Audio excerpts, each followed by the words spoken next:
Oh, things you should know this week. As always, check the back of your bulletins that Jean B. so lovingly prepares. All the good stuff should be on there with a few amendments. Please remember to silence all your electronics. Reminder, Meatless Monday is tomorrow night. Meet in Waters Hall with your meatless dish to pass your table settings and be ready to enjoy fellowship. They usually meet up at 5 to chat a bit and then eat at 5:30. If you can come early to help set up or stay a little bit to clean up, that would be terrific, and all questions to Donna Schaefer.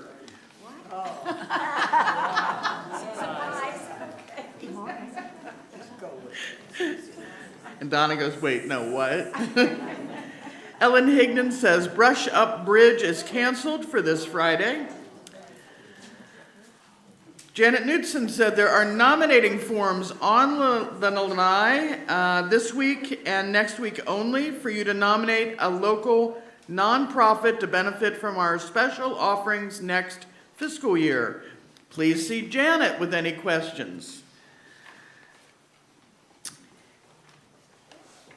Around the World in 12 Religions starts this coming week. There are 2 sections of it. It is the same class, so don't go to both. If you live at Vodi, already have checked with me, we're starting there on this Tuesday at 4 p.m. Everybody else, we start here on Wednesday at 4 p.m. Right now, it says we're in Waters Hall. That is a lie. We're always too big for Waters, so we will be in here. And Jean, you had something, right? Thank you very much, I do. Thank you so much for inviting me. And today is birthday Sunday. And look at all these people we need to say hello and send a lot of love to. These and many more, I'm sure I've missed it a lot. So we're looking forward to having you out all night. We're going to have cake and cookies and cupcakes and donuts and all that good stuff, as well as coffee and everything too.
We light this chalice at the turning of the year for the light we carry from what has been and the light we dare to kindle for what will be.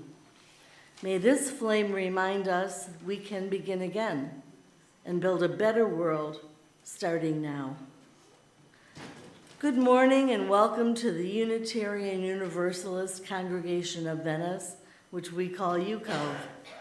I'm really glad you're here today, whether you're a longtime member, a first-time visitor, or somewhere in between.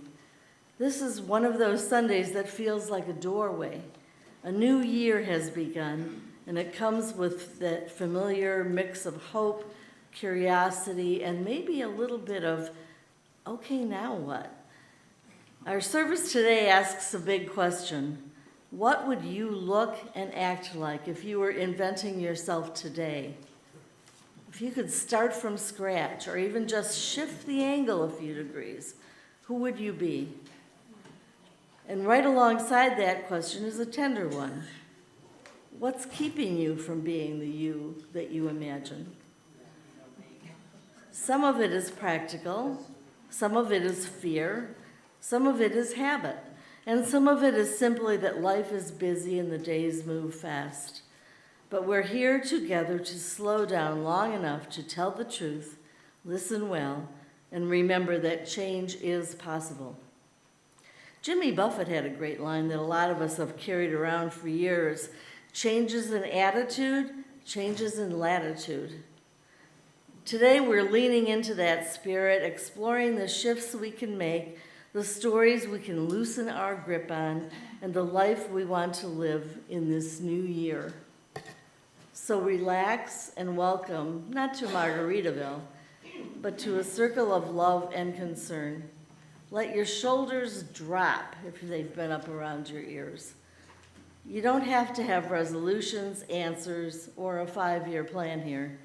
All you have to do is be here, just as you are, and stay open to what might be waiting on the other side of this moment. We are so glad you're here.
It is so good to see you all here today on this lovely and slightly dreary day.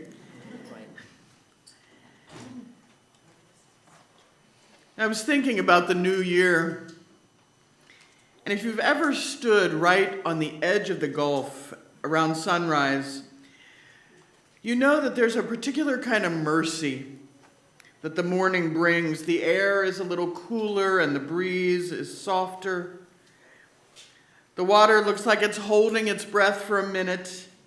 And even if yesterday was heavy, even if the week behind you was a messy wreck, the horizon does what it always does. It opens and the waves come tumbling in, and just for a few minutes, it washes it all clean again. And New Year's can feel a little bit like that, not a magic trick, not a perfect clean slate that erases everything forever, but like a fresh tide. Another chance to notice where we're standing and what we're carrying, and what we might be ready to set down and let get washed away. Because here's the thing we forget sometimes: we aren't just passengers in this life. We're not sea glass or driftwood. We have agency. We have choices. Not always big ones or movie scene size ones, but little bitty human choices.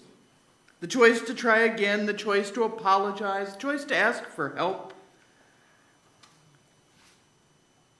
the choice to protect our joy, or to open our doors a little wider to compassion, including for ourselves.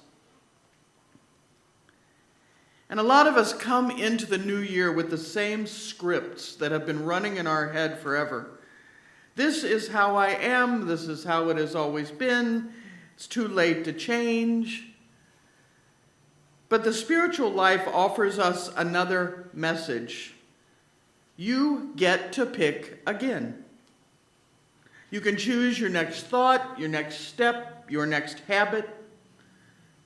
Whether you will feed yourself with fear or courage or bitterness or tenderness, you get to pick.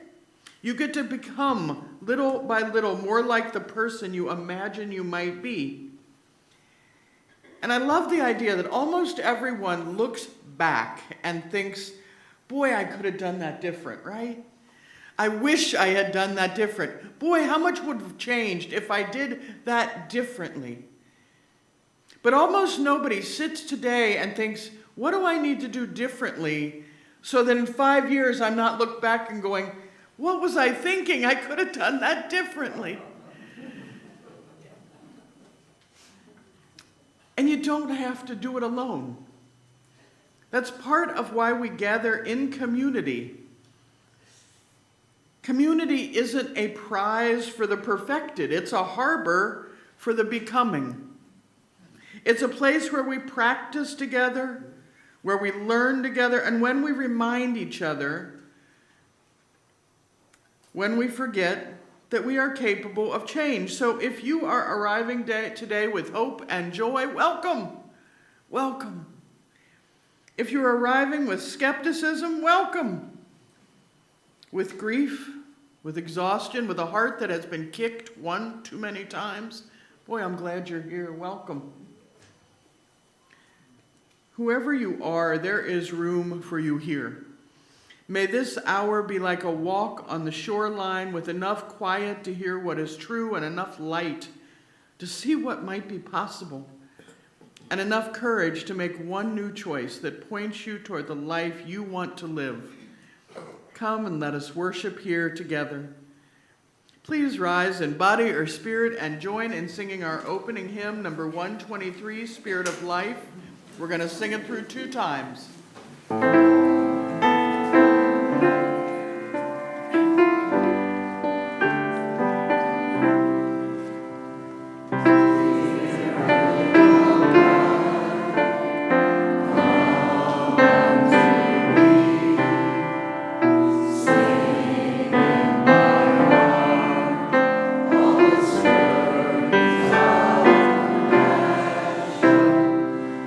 Oh, in glory.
The time in our service when we do our offering, and we always do it with a joke, because you ought to look forward to something when you have to open your wallet. A UU minister had a congregant named Bob, and Bob was an avid golfer. But Bob passed away right in the middle of the minister's vacation while the minister was watching his 8-year-old grandson for a month.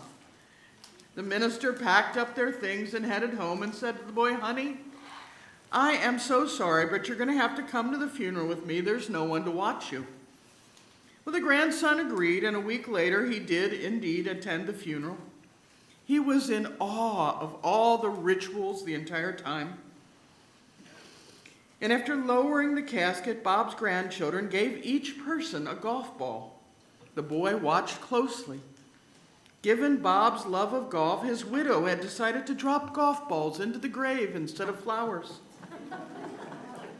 Everyone stepped up and dropped the balls, and the 8-year-old watched with great reverence as the last clack of a bouncing golf ball died away. The 8-year-old leaned over to his grandfather and said, "Wow, it's a good thing Bob wasn't a bowler."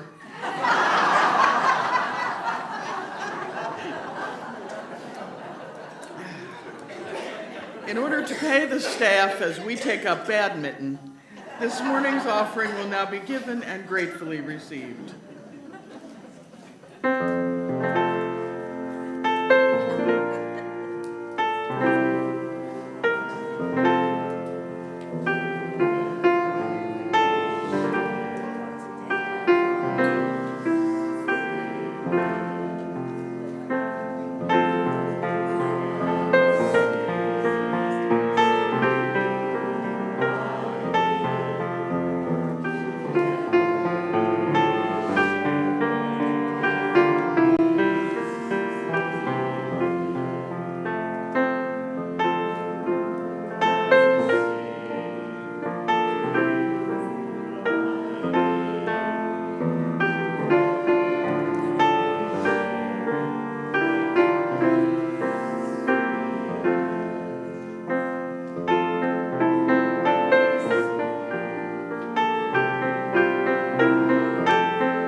Thank you so much for these gifts today and for everything you do for the life and the work of this community. We couldn't do it without you. It's as a community of human hands and human hearts that we come together here as we struggle with life's sorrows and we celebrate life's joys. So if you have something to share, please raise a hand. And Marcia and Tony, one of them will bring you a microphone. If you're new here, please feel free to raise a hand and somebody will bring you a mic. You can introduce yourself. I do have two quick ones. Eddie, would you stand up? This is Eddie's last week with us. He has served us beautifully. We have enjoyed every minute with you, Eddie. Thank you. We can't thank you enough. Can I get a round of applause?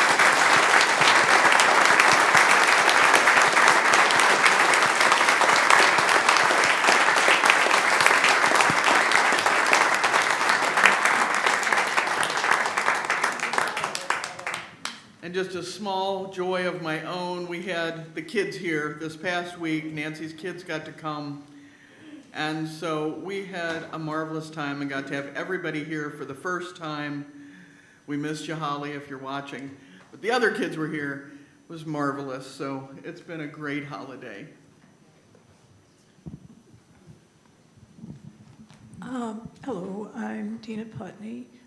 My friend Louise lost her partner of 61 years last week in a sudden death in the home, totally unexpected. So she'll be here in the next couple of weeks. I think she's grieving now. Hi, I'm Barb Griffin, and Dave and I have been very fortunate this holiday season to have visits from lots of family members. First, my sister-in-law from Oswego, New York, and then our daughter Lorene and her wife Martina from Philadelphia, and now our daughter Katie from Buenos Aires, Argentina, who has not been here for quite a while, and we're so glad to have her here.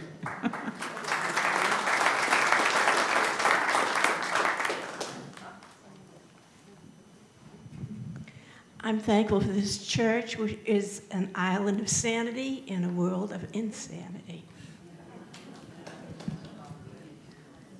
I would like to add to that, I am grateful for the generosity of this congregation. We have turned out with a tremendous amount of food donations, and next Sunday is another special focus on that, and there are these papers on the lanai for more information. On a more silly note, I'm wearing an Indiana University shirt, which you don't get to do very often. Belva, as a graduate of IU, I've spent a lot of time on several IU campuses, and they played very good basketball. This year, they're playing both good basketball and outstanding football, which would sound like in years past they've competed with schools like the Unitarian Universalist congregation of Venice. But they're on the top at the moment. So.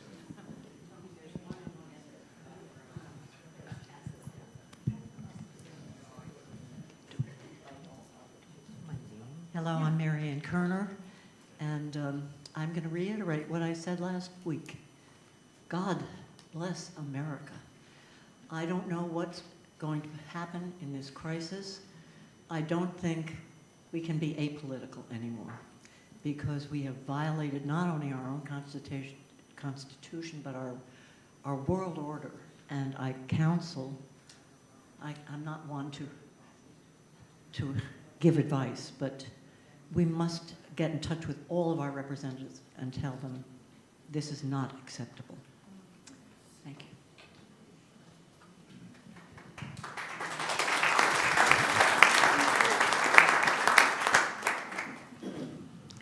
My name is Roxy Platt, and I am overjoyed to be here today.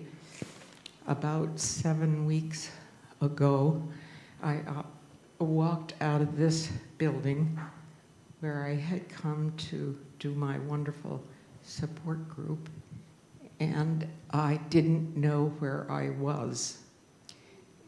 And that morning, the next, I had brain surgery, which was so fast that there was no time to think about anything.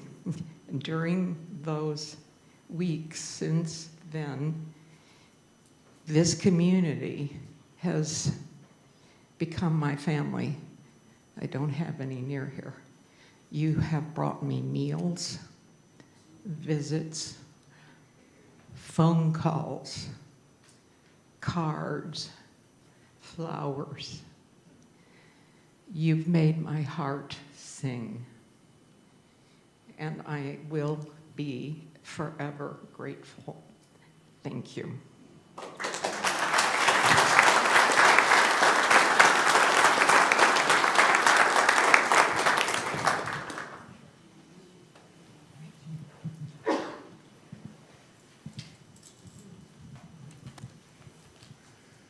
Hi, I'm Chuck Park.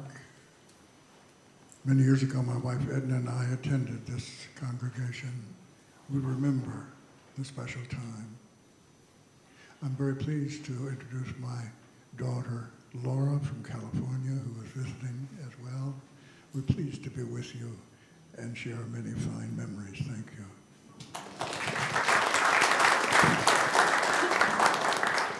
Hi, I'm Patty Walton, and I'd like prayers for my son, because I just learned last night that he has an illness, and it's a little more serious than we thought. Thank you.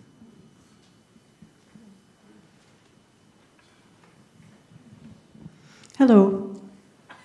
My name's Peg O'Neill. I came here 3 weeks ago and said hi, and I'll be leaving now after my good buddy has had successful surgery, and maybe an ongoing battle, but we're through the worst part, and she's doing really well. So thank you for your thoughts, and thank you for this service. It's been very helpful since I've been here. Thank you.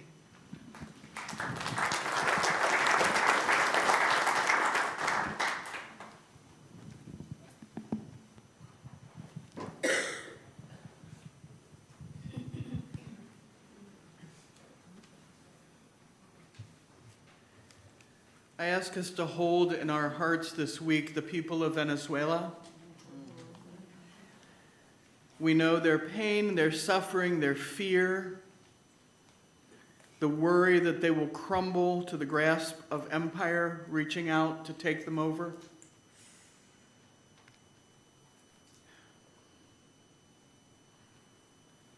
There are no words for this week, so hold them in your hearts, hold them in your prayers. May the love of this community hold everyone who needs love and concern, and may the light of our community shine on the broken places of this hurting world. May those who are grieving be comforted, and those who are tired find rest. May the broken places be healed. And may those who are filled with joy and laughter become abundant.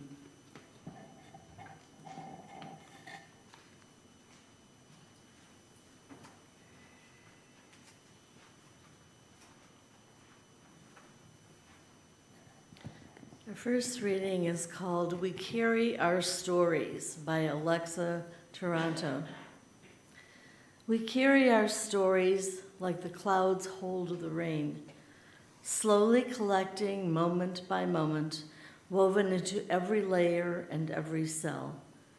As time passes, the pain, the trauma, the hurt, and the joy collects, so subtly, so quietly.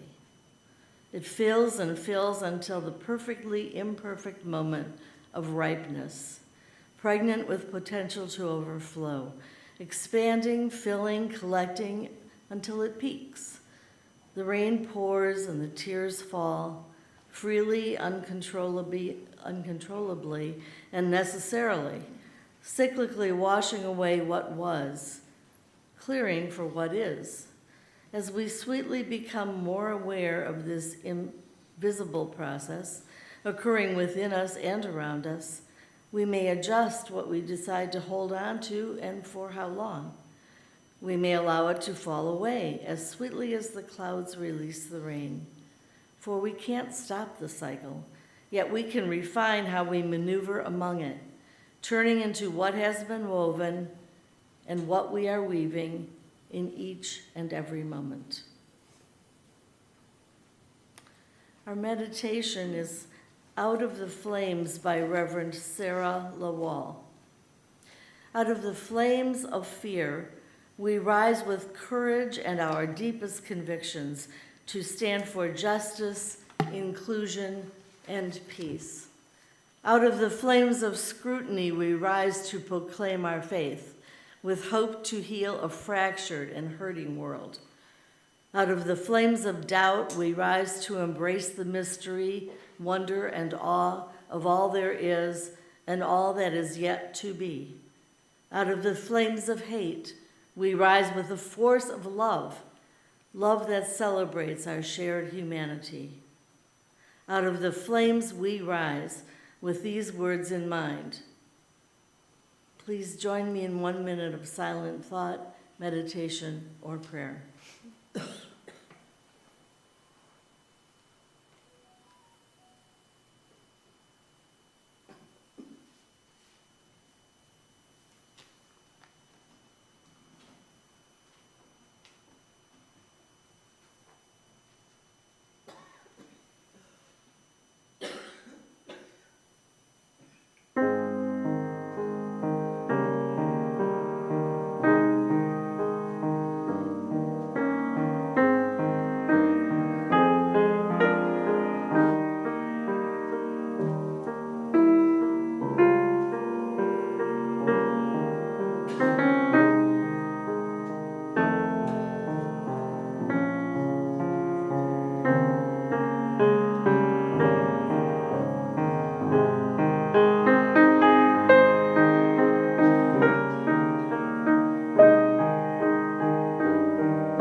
second reading is called It Matters by Robert R. Walsh. I knew a man who had printed on his stationery this proverb: "Nothing is settled, everything matters." It established a certain ambience for reading his letters, as if to say, what you are about to read is to be taken seriously, but it is not final. I remember him and his proverbs sometimes, especially when it seems impossible to change the world or myself in any significant way. Times like the beginnings of New Year's. Sorry, Jim, I say, it's not true that nothing is settled. In the past year, choices have been made, losses have been suffered, there has been growth and decay, there have been commitments and betrayals. None of that can be undone. A year ago, no one knew whether during this year one person would become pregnant, another would get cancer, another would take a new job, another would have an accident. But now it is settled. One day this year, I was present just when someone needed me. Another day, I was busy doing something else when I was needed. One day, I said something to a friend that injured our relationship. Another day, I said something that enabled a person to see life in a new way. The best and the worst of those days is now written. All my tears of joy or sorrow cannot erase it. If I stay with my meditation long enough, the reply comes. "Robbie," says Jim, "you have misunderstood the proverb. It is true that you cannot escape the consequences of your actions or the chances of the world. But what is not settled is how the story turns out. What is not settled is what the meaning of your life will be. The meaning of a life is not contained within one act or one day or 1 year. As long as you are alive, the story of your life is still being told, and the meaning is still open. As long as there is life in the world, the story of the world is still being told. What is done, but nothing is settled. And if nothing is settled, then everything matters. Every choice, every act in the new year matters. Every word, every deed is making the meaning of your life and telling the story of the world. Everything matters in the coming year, and more importantly, everything matters today. Would you please stand as you're able and join in singing number 100? I've got Peace Like a River, verses 1 and 3, or 1, 2, and 3? 1 through 3.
You know, there's a particular kind of panic that belongs to the era of tiny, glowing, smart rectangles in our pockets and purses. You get a new phone. Or you drop the old one into the Gulf, or worse, into the toilet. Or it simply decides, without consulting you in the least, that it wants to take on life as a very expensive paperweight.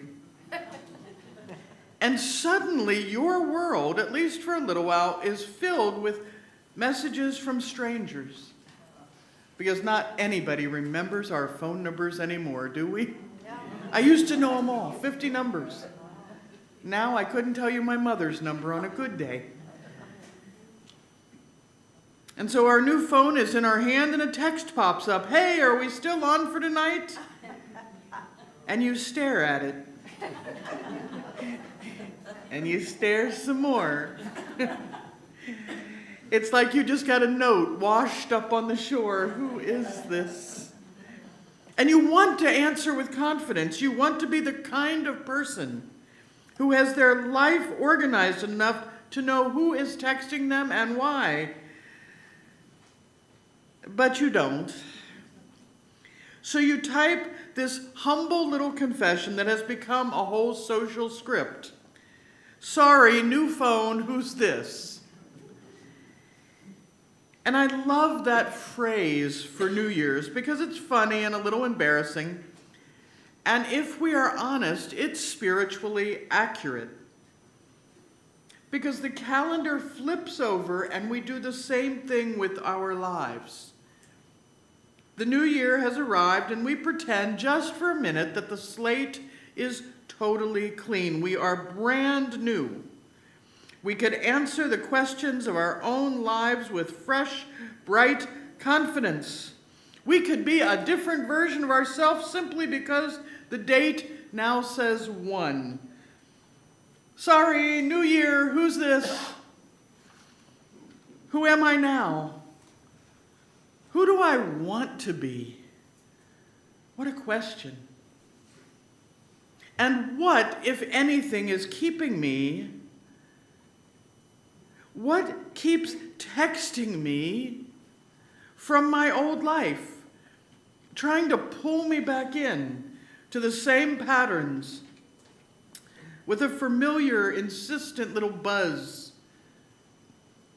What would you look and act like if you were inventing yourself today? And what's keeping you from being that you that you imagine? What a jerk of a question for me to ask, right? I've asked that before in a class, and one woman who was in her 80s said, I want my hair micro-braided. A white woman. She said, I want my hair dyed purple and micro-braided. I want it parted on the side. And I said, what's keeping you from it? Because that is an expensive hairstyle. She said, well, I might look silly. I said, you're in your 80s. You've looked silly before and you will look silly again. We all have. And she said, you may have a point. And she went out and got her hair, wasn't purple. She got it done in her natural color with a little purple on the ends.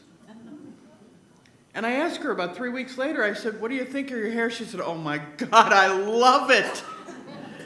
I said, what do your kids think? She said, my daughter took me out for dinner and I got a new outfit. It's the most fun I've had in the last 2 years. I said, what are you going to do now? She said, I think I'm going to learn how to play pool.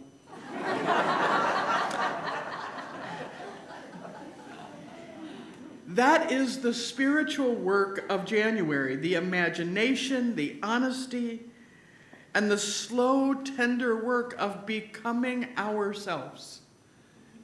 And because we're UUs, we don't do this with shame as the engine. We don't turn self-improvement into self-loathing. We don't have to treat our mistakes like moral failures. We can be both honest and kind. We can be brave and gentle and tell the truth without throwing ourselves away. It isn't that we were horrible yesterday. It isn't that our hair was awful yesterday. It's that we want the micro braids today. To borrow from Jimmy Buffett, we can talk about changes in attitude, and yes, sometimes changes in latitude, and the way a life can turn, not by force or punishment, but by choosing the next right direction and walking it with a little more freedom than we had yesterday, one step at a time, in or out of flip-flops. And I want to name something up front here. New beginnings do not actually wash you clean, not automatically. The calendar is not a sacrament. January 1 doesn't magically delete the hard parts. The grief you carry doesn't dissolve because the ball dropped, and the habits you wish you didn't have don't vanish. Your nervous system does not check the date and say, oh yeah, time to be healed now. Moving on. And thank goodness, because if it really washed us clean like that, it would also wash away all of the love that shaped us, all of the good that shaped us, the lessons that cost us something, and the tenderness that grew in us because something inside us broke open and something better replaced it. New beginnings don't erase us, they invite us. They invite us to choose again. It's like that old Choose Your Adventure book where you can pick and pick and pick again, and if you don't like it, you can back up and read the other versions. You get to choose your own adventure. You get to choose what is good and true for you and what is unfinished and aching, and say, all right, let's live forward. There is no tidy New Year, New Me story. It's often a story about being sick and scared and loved into survival, about the way care arrives in the middle of mess. It's a story about grief and joy braided together and release that is real, not performative. There is an amazing story in the book Freeing the Turkeys by Laura Lenz, and as part of it she writes, on New Year's Eve, Carlo and Renzo took me to a party in a beach city in Italy, where they are, and we were walking down the street just after midnight when Renzo pulled me into a doorway and yelled, "Attento!" and pointed up. That's when chairs and sofas and clothing and shoes started to fly out of the open windows. People were throwing sofas. And she finds out that it is a tradition in some Italian cities on New Year's to symbolically throw out the old and let in the new. And she writes, I remember being thrilled by this display of releasing, though the next day the beach city looked like it had been bombed. She said, that New Year's, I was releasing the man I loved who had died 2 years before, and I was bringing in a new life with my new love in a country that enchanted me. What an image. There you are standing in the street with your new boyfriend, and here comes a couch. Chairs and sofas and shoes flying into the night, and the entire city saying in the loudest way possible, we are making room for what is coming.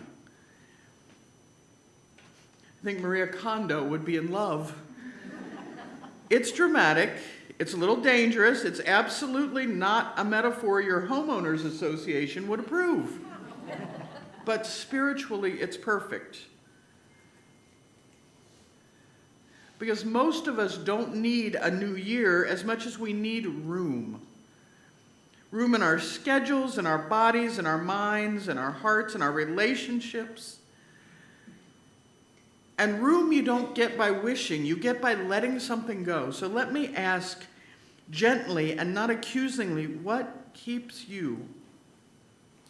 What keeps texting you from the old year? What's the message you are getting again and again?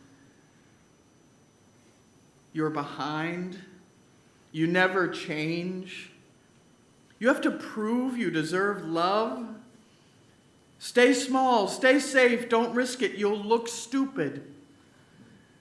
If you rest, you're lazy. If you say no, you'll be abandoned. You're too much. You're not enough. You're not right.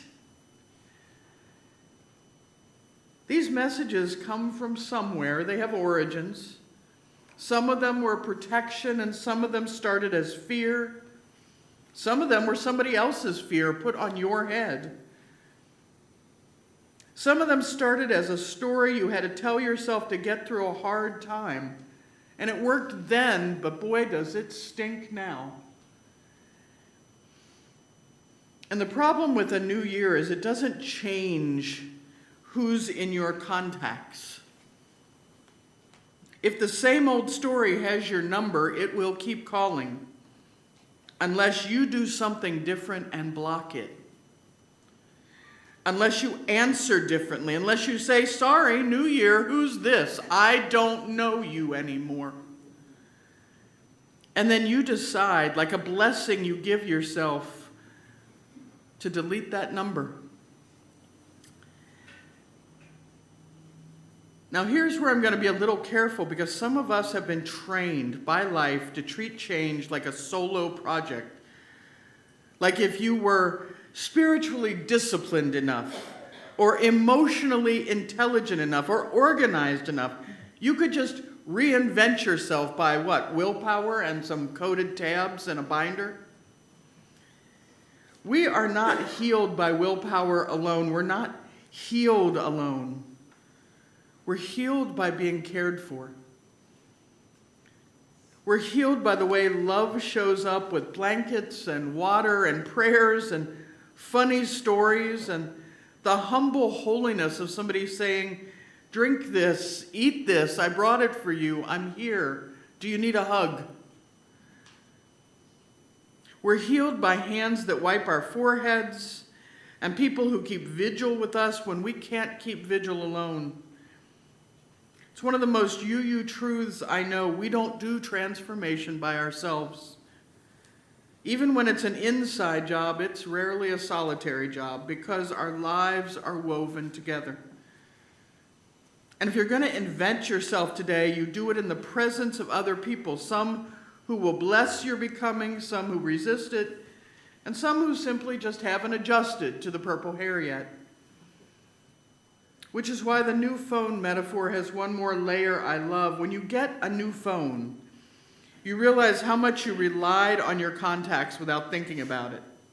Names, numbers, notes, emails, a whole invisible web that lets you be a person in relationship. And then you get that message, hey, are we on for tonight? And you don't know who's asking. The new year asks, who are your people? Who gets to speak into your life? Who has access? What voices are the soundtrack in your head? Whose love steadies you? And the worst question, whose expectations flatten you down and make you hurt? Who are you still trying to impress, even though they haven't been in the room in 50 years? If you invent yourself today, you might need to update more than your goals. You might need to update your access. You might need to decide with compassion and clarity what you are available for now. You might need to say, this year I don't have to answer every message immediately, or apologize for having needs. I don't need to call it selfish when I am just taking care of myself. You might say, I'll tell the truth kindly this year, even when it's a little uncomfortable, and I will take my joy seriously. I get to have fun this year. And maybe this year you'll finally take that changes in attitude line and make it more than a slogan. Because here's the thing about attitude, it isn't pretending everything is fine. It's choosing where you place your attention. It's choosing what you feed and the story you're going to live inside of. And attitude change is not denial, it is direction. And sometimes you need a change in latitude. A trip, a movie, a different room, a different route home.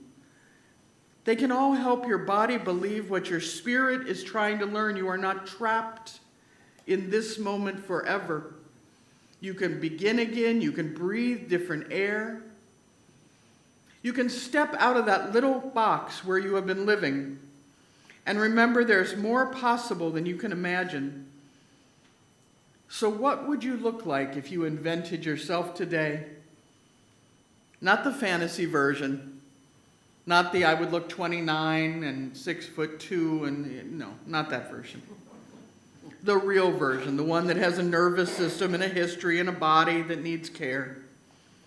The you who is allowed to be unfinished and not a superhero, who can be brave in little steps.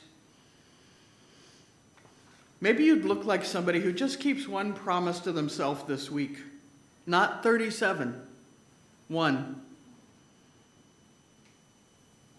Maybe you would look like someone who takes an honest inventory. What drains me? What restores me?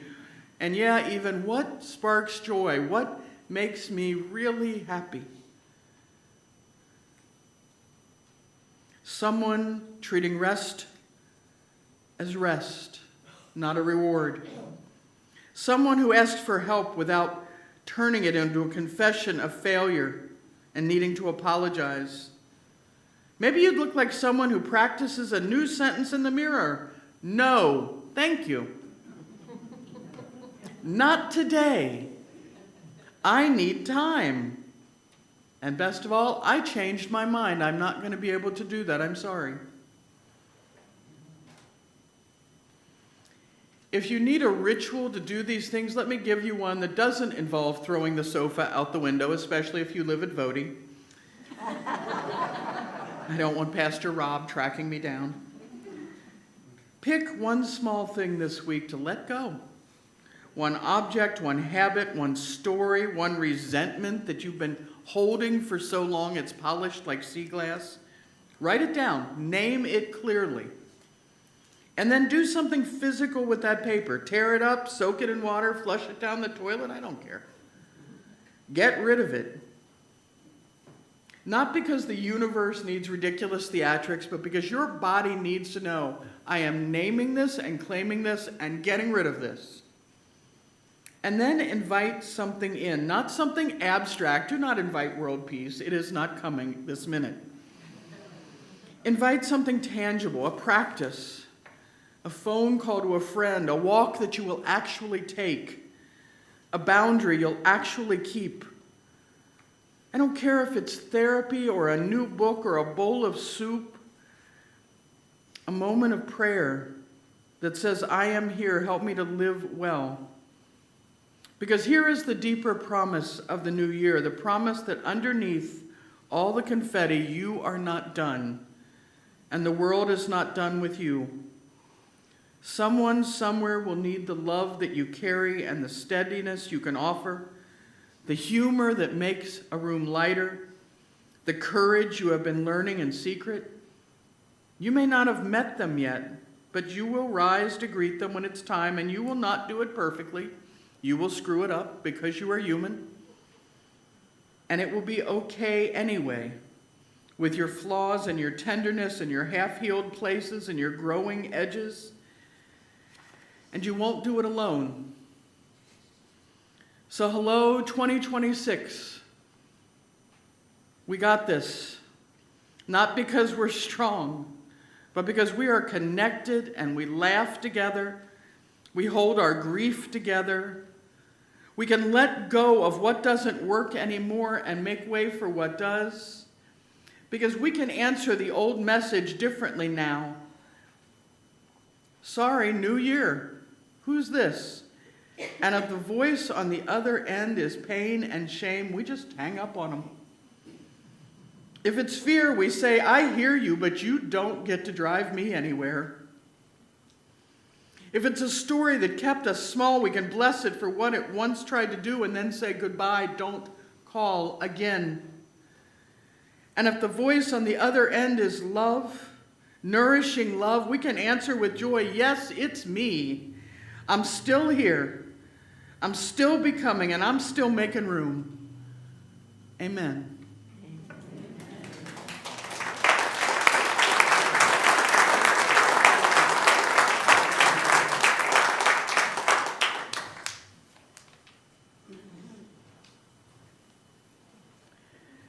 When we take the fire from our chalice, it does not become less, it becomes more.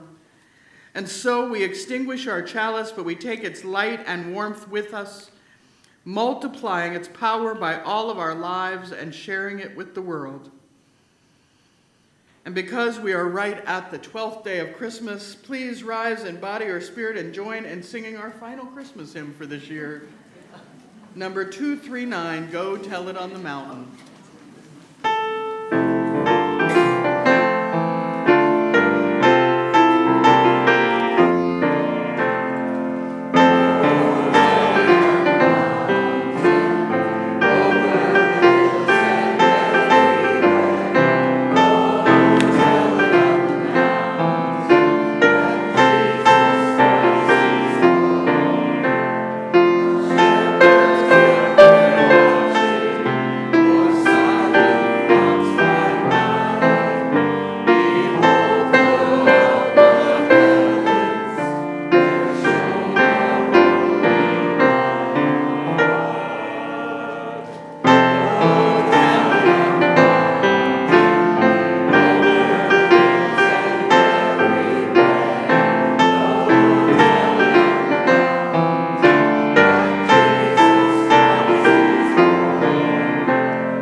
We have let go and set our intentions and named our curiosity, committed our energy and given ourselves to lives of balance and purpose and meaning. So let us begin again in love.